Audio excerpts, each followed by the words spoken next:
ఇప్పటికీ ఈ రోజుల్లో కూడా పొయ్యిలో వండుతున్నారా అంటే అవును, విలేజ్లో అయితే చాలా మంది ఇప్పటికి కూడా వండుతున్నారు. ఏంటి మీరు కూడా వండుతున్నారంటే మా ఇంట్లో కూడా అప్పుడప్పుడు చేస్తూ ఉంటాం అనమాట. ఇలా కొంతమందికి ఇష్టం ఉండొచ్చు, కొన్ని వండకపోవచ్చు. నాకైతే చాలా ఇష్టం, కానీ ఈ పొయ్యి వెలిగించడం అనేది పెద్ద టాస్క్ అనమాట. అలవాటు లేనిది ఇది వెలిగించడం చాలా చాలా కష్టం. మా అత్తమ్మ అయితే ఇవన్నీ తీసి పెట్టింది అనమాట, నేనే వెలిగిస్తానులే అని చెప్పేసి. కానీ నేను ఈరోజు ట్రై చేస్తానని నేనైతే రంగంలోకి దిగాను అనమాట.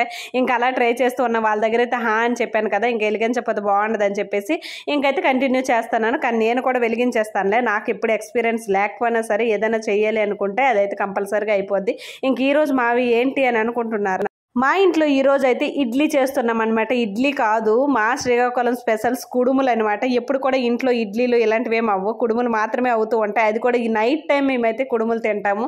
ఇంకా దానికోసమే వెలిగించాను. నెక్స్ట్ వీడియోలో అయితే కుడుములు ఎలా పెట్టాము ఏంటి అనేది ఉంటుంది, అస్సలు మిస్ కావద్దు. సో ఇంతవరకు అయితే వీడియో చూసారు కదా, చిన్న లైక్ అయితే ఇచ్చి వెళ్తే కూడా మీకు నచ్చితేనే చిన్న లైక్ చేయండి.